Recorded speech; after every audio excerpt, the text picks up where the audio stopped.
O El Niño provavelmente é uma das principais causas pelo que está acontecendo ultimamente no Brasil.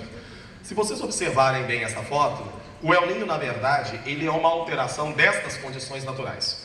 Tudo que se desloca, né, na natureza se desloca por diferença de pressão. Então, quando você, por exemplo, pisa sobre um colchão com água, imagina isso, colchão d'água, você pisou em cima dele. A água debaixo do colchão tende a migrar para outra parte. Segundo a física, pressão é força sobre área, não é isso? Quando eu estabeleço uma força sobre aquele ponto, a água se desloca para um lado e para o outro. Quando eu pego uma buzininha, sabe aquelas buzininhas de bicicleta? Quando você aperta aquela bolinha, o ar que está ali sai porque você exerceu uma pressão sobre a bolinha. Quando você está dentro de um ônibus lotado, pressionado, sem poder mexer parte do seu corpo, a tendência nossa é ir para um outro lado, onde no mínimo você consegue respirar. E isso se dá pela diferença de pressão entre o lugar cheio e o lugar vazio. O El Niño, ele também acontece da mesma forma. Olha a condição natural. Quando nós temos o polo é muito frio, tá? E o polo é uma área de alta ou baixa pressão? Altíssima pressão. O equador é uma área de baixa pressão. Então, qual que é o deslocamento comum dessa circulação marítima? Do polo em direção ao equador. Então, imagina, águas frias saindo do polo e indo em direção ao equador. Tá vendo as setas? Depois você pode ter águas quentes saindo do equador e voltando para onde? Para o polo. Isso chama-se corrente de diferença de temperatura e pressão, circulação. Correntes convectivas. Além dessa corrente convectiva, você concorda comigo que a densidade da água fria e da água quente é diferente? Então a tendência da corrente marítima fria é ficar em superfície ou ficar em profundidade? Profundidade. Então imagina que eu sou a corrente marítima, perfeito? Eu sou a corrente quente agora. A corrente quente, ela vem na superfície. Olha aqui, eu sou a corrente quente, eu vou pela superfície. De repente eu vou esfriando, eu vou esfriando, eu vou esfriando, eu vou esfriando, eu vou esfriando. Aí eu fico fria, pesada, densa. Eu vou lá embaixo, vou raspar o fundo do oceano. Fonia, não era programado isso. Aí eu continuo raspando o fundo do oceano e eu tô pegando o quê? Plânctons. E aí eu vou pegando e vou levá-lo de novo para a parte superior. E aí eu fico quente, eu vou esquentando, eu vou subindo e quando eu chego aqui, eu ressurgi. Este fenômeno é chamado de ressurgência. Então, pergunto a vocês. De repente, acontece o El Niño. Ponto. O que vai acontecer? Acontece um enfraquecimento dessa corrente. Isto vai dar o quê? Uma diferença menor de temperatura. Quando você tem a região intertropical muito quente, você concorda comigo que esta água que outrora estava fria e subia à medida que aquecia, quando chegava ali, ela já não mais esfria. Se ela não esfria, ela vai para o fundo do oceano. E se ela não vai para o fundo do oceano, ela não pega o quê? Os plânctons. E se ela não pega os plânctons e ela não tem mais a ressurgência, plânctons é a base da cadeia trófica ali, da biologia marinha ali na extremidade do Chile. E isto faz com que a economia do Chile, por exemplo, seja predominantemente naquele espaço pesqueiro. Sem plâncton, sem peixe, sem economia, o Chile começa a passar por problemas. Além dessa temperatura alta, essa temperatura ultrapassa os Andes e vai para o Brasil. E o Álvaro falou muito bem. Quando esta massa quente se instala sobre o Brasil, qual é a chance da oportunidade da massa fria chegar no Brasil?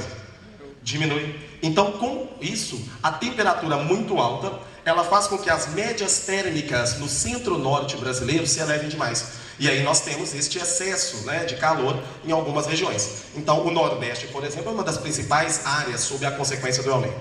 Então, em relação ao El Niño, eu acho que pode vir a ser cobrado de vocês por conta, né, da ocorrência, né, recente do fenômeno e, obviamente, pelas consequências. 3 consequências que eu quero que vocês guardem. Vai cair na prova. Primeira, a consequência biológica. Há uma alteração nessa cadeia trófica, um desequilíbrio trófico nas margens do Chile. E isso, consequentemente, vai comprometer a segunda consequência, a consequência econômica. A economia pesqueira do Chile fica comprometida. E a terceira, a climática. As temperaturas elevadas mudam completamente o equilíbrio hídrico da região. Então, os locais passam a ter um desequilíbrio, o que comumente acontecia não acontece mais. Problema. O El Niño acontece no intervalo aproximado de a cada 4 anos, no período do verão. Então nós temos uma certa sazonalidade do fenômeno. Ela acontece a cada determinado tipo de tempo. O que acredita-se muito é que a intensidade com a qual ele acontece e o tempo que ele está durando está aumentando. E as causas ainda não são muito um consenso entre os cientistas. Então não dá para te perguntar, ninguém vai te perguntar por que o El Niño acontece, né? Ou por que ele está alterando desta forma. Mas as consequências é obrigado a saber. Outro tema que eu acredito muito é a migração. Se você olhar o Brasil, existem 3 principais fluxos migratórios. Olha ali, as cores mais escuras estão em qual região do Brasil? As pessoas estão indo predominantemente para o norte. O Acre é um objetivo, é um destino de imigrantes, para vocês terem uma ideia, né? O norte do Brasil, apesar de nós não considerarmos economicamente como uma região forte, é uma região passiva de intervenção estrangeira. Qual que é a facilidade da interiorização do Brasil naquela região? Fronteira florestada. O Álvaro falou de qual bioma ali? Floresta amazônica. Densidade demográfica ali é baixa ou alta? Dificulta a fiscalização, não é isso? Concentração demográfica, poucas pessoas, é difícil ali você ter uma fronteira por conta da floresta, então é fácil. Os 3 principais fluxos migratórios que pode cair para vocês na prova. O primeiro, em direção ao norte, são os refugiados da América Central, né? Principalmente, atualmente, o Haiti, eu acho que é uma aposta legal para o Enem, tá? Então, imigrantes, refugiados. Qual que é a diferença de refugiado para imigrante tradicional?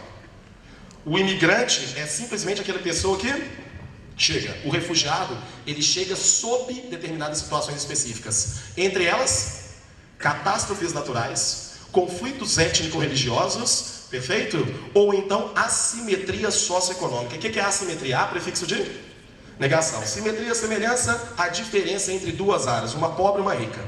Ali no Nordeste, muita gente dos países desenvolvidos está indo em direção ao Brasil. Por quê? O que está acontecendo nos países desenvolvidos? Crise econômica, menor oferta de emprego, profissionais qualificadíssimos estão vindo para o Brasil, para as áreas de retorno. O Nordeste da economia está crescendo.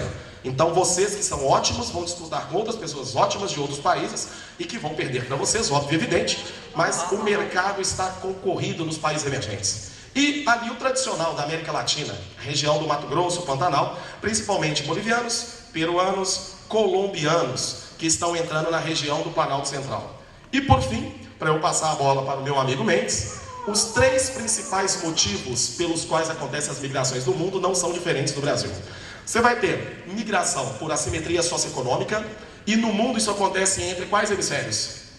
Sul, norte, norte, sul, leste, oeste, oeste, leste. Sul e norte. É o primeiro motivo segundo a Organização das Nações Unidas. Segundo motivo, conflitos étnico-religiosos. Esse não tem padrão. Pode acontecer entre países desenvolvidos? Pode. Nós falamos sobre os nacionalismos, xenofobia, e isso pode acontecer. Pode acontecer entre país pobre e país rico? Também pode. E pode acontecer entre países pobres, como é o caso do Haiti. O Brasil, na Divisão Internacional do Trabalho, é considerado subdesenvolvido. E também eu tenho o quê? Catástrofes naturais. Este, segundo a ONU, é o menor dos motivos pelos quais acontecem as migrações. Mas eu acredito muito nesse ano, e nós da geografia apostamos na Europa.